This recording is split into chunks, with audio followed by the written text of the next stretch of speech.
What's going on, Jerome's? Take a look at another Vikings mock draft. A 4-round this time. A little stick and pick action going on. Now, this is with the addition of the projected Trey Waynes comp pick. So, with him out with the torn pec, probably going to be a 4th rounder, unfortunately, instead of that juicy 3rd rounder. But is what it is. Vikings do have that 3rd round pick from Baltimore, as well as 4th from Chicago from the trade, as well as the 4th in Buffalo from the Stephon Diggs trade. So, the Vikings got 7 picks in the first 4 rounds, minus the 2nd rounder, even though I do believe that the Vikings could potentially maneuver either out of the 1st round, secure a 2nd, package up some of those mid-round picks. There's a lot of moving parts, and it's a long ways till April, but it's still fun to talk about. So earlier today, we released a video of, well, what if the Vikings do go edge in the 1st round, even though it would be breaking tendencies, and even though we have rallied against that notion before.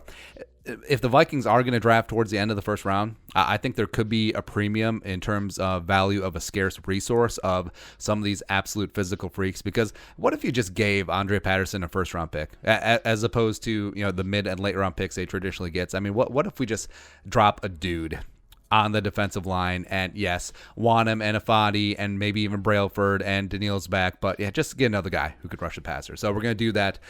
So under the guise of going edge in the 1st round, again, say that Wyatt Davis is off the board. Maybe you're pretty even and sanguine about a bunch of the offensive linemen still remaining. I think this could be a very solid day 2 offensive line draft. We'll get into that in a second. Vikings going ham on the trenches. So let's get on right away. First pick is going to be number 20 overall, Joseph Asai, from edge rusher from Texas. Now he's a 6'4", 245-pound junior, from a 4-star recruit coming out of Conroe, Texas. 5.5 sacks, 15.5 tackles for loss this year through 9 games. And if you watch the games, I mean, dude just lives in the backfield. It's like 46 is all over the place. They should just call it 46 defense. I mean, Tom Herman should just rename it, hey, 46. Yeah, and he lives and wrecks things in the Big 12, and it's great. He can play either defensive end, strong side, weak side, as well as can play some stand-up outside linebacker too. Now, not really much about that coverage life. Like, I think he's going to test out of the roof in terms of speed and explosiveness. Agility, but also has the length, has a wingspan like a 747, and is still learning the game. Only played organized football the last couple of years, and he is just an absolute disruptor. He is phenomenal, and like I said, I think he's going to test out the roof at the combine, and it could be valuable in a 4-3. Could be a rotational guy for a year or two, a la Daniil Hunter. Put him in on passing downs, be like, hey, line up at one of the defensive ends and just go get it. Or if the Vikings do move to more of a mixed front, having him as a stand-up outside linebacker where he can be on the edge or even in the A and B gap like the Vikings have used Wanham a bit this year would be absolutely devastating. I just salivate thinking about him. Yeah, it's great. Even though last year I was not on team Epinesa or Gross Matos, maybe Clavon Chasen, but yeah, I mean, getting a guy like Asai in at this part of the draft, just absolute physical monster. Let's go. Vikings sit out round 2, even though they probably won't. So 3rd round number 81 overall. This is a pick from Baltimore. Zion Johnson getting a ZJ, offensive lineman out of Boston College. Now, maybe a little bit of wishful thinking that Zion gets to the 80s, as I think his stock is rising about as fast as pretty much any offensive lineman, except maybe Slater, maybe Darisaw, etc. But he's been phenomenal. 6'3", 310 senior. Now, he had transferred from Davidson to Boston College because he wanted to step up in level of caliber competition. Absolute stud athlete. Paved the way for A.J. Dillon to run for a bazillion yards in 2019. Interesting move. So he moved to left tackle this year. He played left guard last year, and he's been seamless. Now, I don't think that he'll have the length to play left tackle in the National Football League, but you do like the versatility. And, I mean, dude is just built already. He's got an NFL anchor, great movement skills, can be flexible in zone as well as gap, and just immediate plug-and-play left guard for the Vikings. And, yeah, we'll get to. So I think Riley Reiff has earned the right to be around next year, and TBD, whatever they want to do with Ezra. Do they see him as a right guard? I'm fine. I mean, if he plays to the level that he's capable of at that right guard spot, let's go. As well as, we'll take a look a little bit later on in the draft. Maybe there's left tackle. I don't know. I don't know. We'll check it out. Also in the 3rd round, and also some more wishful thinking, 84 overall, Desmond Ritter, quarterback of Cincinnati. Now, again, I don't want to hear the no way he's going to be available there. It's a long way till April, man, but you just never know. Although I do see Johnson and Ritter ceilings in the second round, but this is just an exercise in December. But yeah, Desmond Ritter, we could write a novel on our love for him. 6'4", 215, redshirt junior, former 3-star recruit from Louisville, Kentucky. Has been a 3-year starter for the Bearcats, leading Cincy to an undefeated season this year, 8-0. They're playing Tulsa this Saturday. That's going to be awesome. That's going to be amazing. But this year, 1,821 yards passing, 16 touchdowns, 6 picks, as well as 526-yard rushing and 11 touchdowns as well. Elite arm talent, certainly up there with Zach Wilson, Trey Lance, Justin Fields, Trevor Lawrence. Textbook mechanics as well. Just really looks at home in the 3, 5, and 7-step drops. Now, we'll have to get used to playing under center more, primarily a shotgun quarterback in college. But, dynamic athlete is just a bonus. Like, if you take away his dynamic threat as a runner, it's probably going to run in like the 4.6, 4.7 area.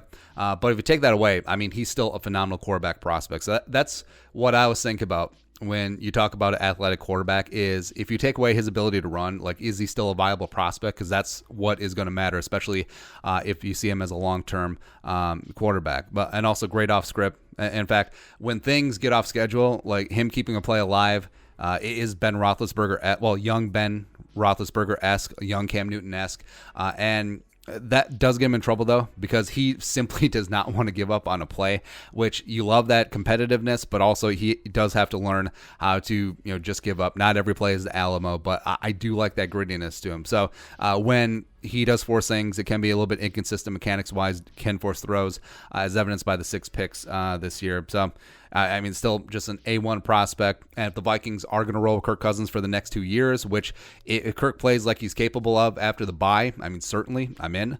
And then having a guy like Ritter, third-round pick, sit for a year or two, I think that would be a phenomenal plan for the Vikings. Into the 4th round. So we said the Vikings are addressing both trenches. 110 overall in the 4th round, the pick from Chicago. Picking up Liam McNeal, the interior defensive lineman from NC State. Garrett Bradbury knows him. He knows him. So 6'2", 315, junior, former 4-star recruit coming out of Raleigh, North Carolina. Just declared that he's going to skip his senior year 3 days ago. Now, he had a nice sophomore year. 7.5 tackles for loss, 5.5 sacks in 2019. Bit of a step back this year, 1 sack in 11 games. Wolfpack are meh. But just his first step penetration, absolutely blazing. Also, he's very solid against the run, 315, can certainly hold up against some of the better offensive linemen in the league, but does need to show a little bit more consistency, but the absolute flashes are there. So if he and Andre Patterson can work things out and get a little bit more peaks rather than valleys to his game, I think he'd be an absolutely rock-solid pick. Next up, 4th round, 116 overall. This is the Vikings. Oh, natural pick. There you go. Walker Little, offensive tackle from Stanford. So Wheeler Walker Little Jr. double dipping on the offensive lineman. Now, if they do see, all right, so you got Zion Johnson left guard set. If they do see Ezra as a right guard, which I'm okay with. Just having Bradbury, Ezra, and Brian O'Neill, that's absolute 3 physical freaks in a row. I'm good. But Wheeler Walker could be your left tackle of the future. So bring him in next year. Riley Reif has 1 year left on his deal.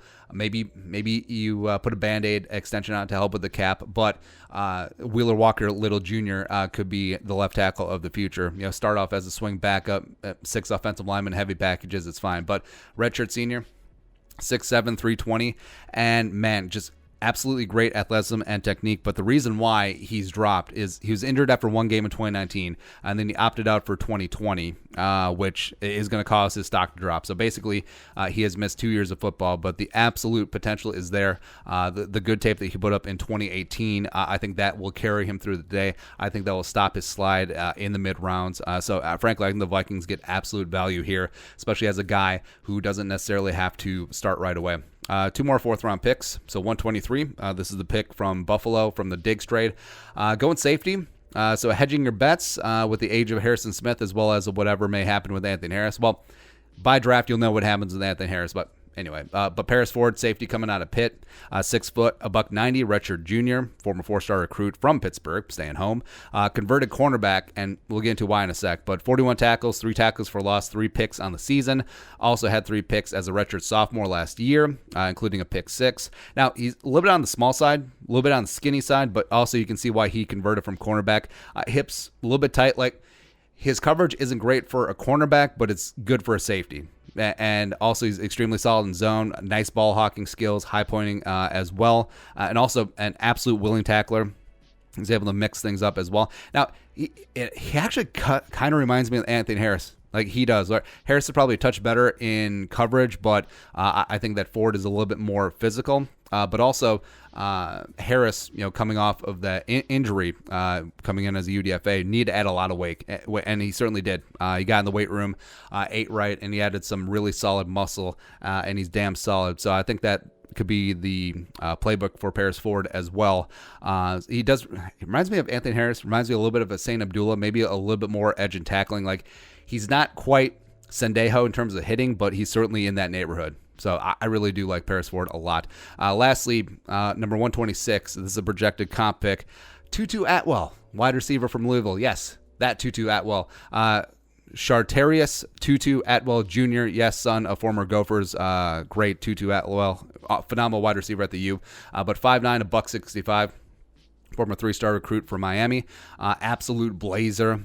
Like he may run the fastest 40 at the combine. Like we're talking 4.3 adjacent, but 1,270 yards receiving, 12 touchdowns as a sophomore in 2019, and also he converted from quarterback, so he's still learning the ropes as a wide receiver. Only has 625 and 7 this year through 9 games, but yeah, is small, is whatever. Not a great route runner, but also who's small and not a great runner? Tyreek Hill, right? So.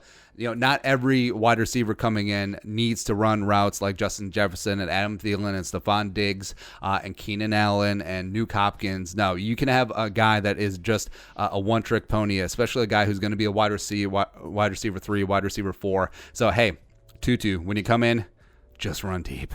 Just run deep. That's it. Also, bonus, even though he's been limited in return reps in college, is certainly capable of becoming a great kick returner and punt returner as well. So, yeah, get that thing going. Let's go Tutu Atwell. And that's it. That's a look at the Vikings 4-round mock draft. A little stick and pick action. Again, recapping, addressing both trenches. So Zion Johnson, plug and play left guard right away from the Vikings. Wheeler Walker Little Jr. start off as a swing tackle. A little competition for Blake Brandel. Maybe Walker becomes a left tackle of the future after Reeve abdicates. Then also defensive side, so Joseph Asai coming in on the edge, going to bring a lot of stank off that edge. Him opposite of Daniil Hunter. Then you throw in Afadi, and you throw in Wanham, and you throw in Brailford. Let's go. Let's go. And then also elin McNeal from NC State, a guy that does have some high-end penetration skills. I think that, again, if they work on him being more consistent, I think that he would be a potential starter there for the Vikings. Desmond Ritter, the quarterback of the future, as well as picking up Paris Ford on the back end of that defense. Ball hawk with some solid tackling skills as well. And then Tutu Atwell just for fun. Just for funsies. Let's go, because football's supposed to be fun. Why the hell not? So your thoughts, our mock draft, 4 rounds. Let us know in the comment section below. Subscribe for daily Vikings takes. Want to support that work? Pull some of the Venmo. But until next time, Skol, production value.